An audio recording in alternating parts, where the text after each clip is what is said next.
Pardon the interruption, but I'm Pablo Torre. Tony, I am told it is National Fossil Day. Tony Kornheiser, shout out to me.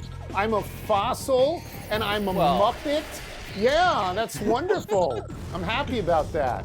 We're doing some sports talk paleontology with you. Paleontology. Yeah, that's my next doctorate in paleontology. You just give it to me because I am actually I am paleontological, if there is such a word. Yeah. Welcome to PTI, boys and girls. Wilbon has a day off. I am joined by our great friend, the host of the podcast, Pablo Torre, finds out, Mr. Pablo Torre. And we begin today with the Dodgers getting a complete game three-hitter from Yoshinobu Yamamoto last night to beat the Brewers 5-1 and take a 2-0 lead in the NLCS. Yamamoto gave up a first-pitch home run to Jackson Chourio and then just two more singles in the next 8 innings. The Brewers never had a single runner in scoring position. Pablo, what do you think of what the Dodgers are doing and how they are doing it? Tony, we begin by joking about how old you are, but this first topic makes me feel like I'm watching my childhood. We're getting complete games in the playoffs. Yep. We have a Haas. We have a series full of Haas's, of aces, of guys who will do the thing that we haven't seen since, I believe, Justin Verlander in 2017, throw a complete game in the playoffs. Complete game. To go back to, I believe, the last time this happened with 2 starters this good over 8 innings, we're going back to 83, I believe, 1983.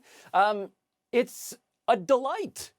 I was told that baseball that in fact, the thing that had gone extinct, gone the way of the dinosaur, was this type of person.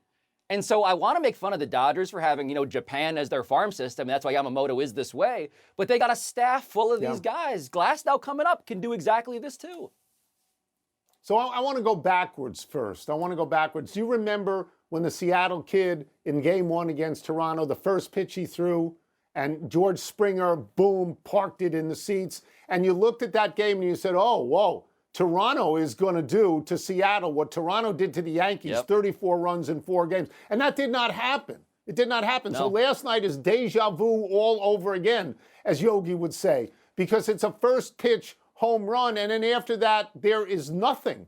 Milwaukee doesn't get anything after that. The Dodgers starters have now gone in this series 17 innings, given up 4 hits. Crazy. And struck out 17.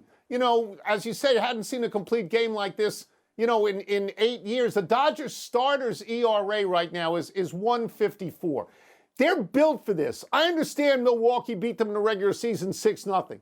I understand in the regular season, Milwaukee had the most wins, 97. This is not the regular season. The Dodgers are built for this. They understand that they don't really have relievers, so they say to the starters, keep going. You know what else, Pablo? They've become something we haven't seen in I don't know when.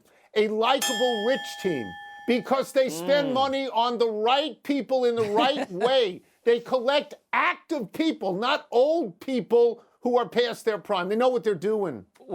Well, I'll leave the obvious joke here aside that you just alley-ooped to me. But you mentioned, I suppose, the ALCS. That resumes tonight in Seattle. And the Mariners, of course, won both games in Toronto. Mariners have never been to a World Series, Tony. We know that. They're up 2-0 now with the next 2 at home. So does this accomplishment, making the World Series, feel inevitable to you? Not inevitable. There is a small window that you can look through. There have been 3 teams in a 7-game playoff series that have lost the first 2 at home and still gone on to win. 3 teams out of the 28 that occurred to since 1914.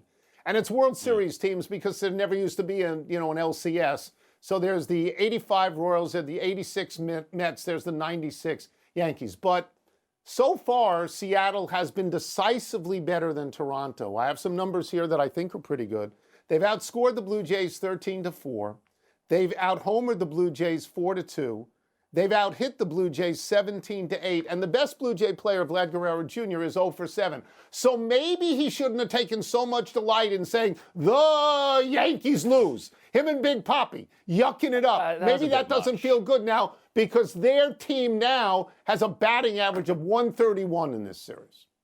Yeah, the Mariners, to me, are the most conventionally likable team available to us. He talked about the Dodgers being shockingly likable because of all of their payroll. The Mariners have all of the makings of the true underdog.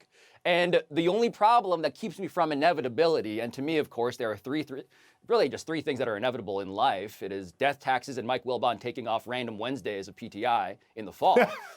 Short of that, yeah, it's hard. I mean, look, I watched the Yankees lose to the Red Sox with a giant lead, Tony. Like, I've seen 3-1 leads get blown. I've seen things. It's a closer series than I think the outcomes have suggested. And I just caution that if there is a burial ground that is cursing this Mariners team, it's not quite over yet. That's the bar for inevitability. No, it's not quite over. I will say this. I had occasion to be in Seattle for football games where the crowds were, it's the loudest outdoor crowd I'd ever heard. And I expect sort of the same from baseball. I mean, they all know they haven't been to the World Series. They're all going to try and help. We have some NFL questions for our great friend, the man who actually did something Pablo bailed on, went to law school, Hall of Fame quarterback Steve Young. Let us start with this. 41-year-old Aaron Rodgers and 40-year-old Joe Flacco will play against each other on Thursday night on a short week. It has been referred to as the Icy Hot Bowl or the AARP Bowl. When you watch two guys in their 40s starting at quarterback in the NFL against each other, you think what? Tony, I think this is super important because I think about two people that learned the game in a more sophisticated era. And people go, when was that, Steve? That was before the rule changes for safety. People don't realize the difference in the game that happened when they didn't allow defenders to launch their headfirst into and cover more ground more quickly. And they also restricted how you could hit the quarterback. And so when Tom Brady was at in Tampa, and I ran into him on a Monday night game and said, how do you feel like the game has changed? He says, look, Steve, it's amazing. The flats are always open because there's more space. The middle of the field is unpatrolled where it used to be a death zone, and no one can hit me. And so when I see two people over 40 playing in today's game, they're taking advantage of learning in a more sophisticated time and now playing in a less sophisticated era where there's more space. Essentially, the rule changes for safety made I'm being conflating here, but it made the field like a Canadian field, right? It expanded the space, and all the great innovative minds jumped in. We talk about it every week. Kyle Shanahan, Sean McVay, Andy Reid, Sean Payton, they just jumped in and answered that call to innovation because of the rule changes. Now, Steve, one of the great quirks of this current season is that Patrick Mahomes is leading his team, the Chiefs, in rushing. He's on pace to nearly double his career total. Of course, I look at Patrick Mahomes. I can't help but think of running quarterbacks, dual threat guys like yourself. How do you balance that? The whole thing of, I have this athleticism, but also I need to keep myself safe. How did you balance that? How does he? It's the question because quarterback's the most important role in sports. It's the question, Pablo, that needs to be asked and talked about way more because it is an incredible challenge. Patrick Mahomes cannot maintain being the leading rusher for the Chiefs and go to the Super Bowl. Yet, he has to threaten the line of scrimmage. He's learned that. He's learned that I need to be a sophisticated passer, yet I have to put into the defense's mind, who have now been put on their heels because of safety rules, I can now attack the line of scrimmage because of all this new space. Look at Justin Herbert. I even say Jared Goff needs to do more of this because in the biggest games, they are won in the biggest moments by quarterbacks who have threatened the line of scrimmage. So Patrick Mahomes needs to continue to do it. And now how do you figure out that right space, when to go, when to stay, when to throw it, when to run? And that really, it makes it even harder for guys like Justin Fields or Lamar Jackson because they're so incredibly athletic. Yeah, Justin Fields is the name I wanted to ask you about next because he gets sacked 9 times, of course, over the weekend on Sunday. And he says, we can't let that happen again. So how do you do that? How do you get the ball out quicker to avoid that kind of, again, damage to yourself? The number I tell them, anyone who wants to talk to me about dual threat and how, the transition that you have to make, the reason why I was able to find what I hope was a pretty fine line of when to go and how to stay and how to be sophisticated and how to still threaten and how to do all that became when I owned all the data. When I memorized, you guys mentioned I went to law school, and sorry, Pablo, when did you make it a semester? I didn't hear what the latest on that was. I have an expired LSAT score, Steve. Thanks for asking, though. My mom is watching, so. But I can tell you that as much memorization that I had in law school, there was more required of memorization week to week in preparing to own the data for an NFL football game. And in owning the data, and you think about recent history with Tom Brady and Peyton Manning, really showed you, and like ad infinitum, how much information they had to take in and own reflexively. In other words, I didn't memorize it so I could spit it back in a room, a quiet room. I can reflexively spit it out. It comes in my mind, and I have all these ideas of what is the tendency for the defense, what's the blitz tendency in the red zone, what happens in goal line, what's the formation, how much.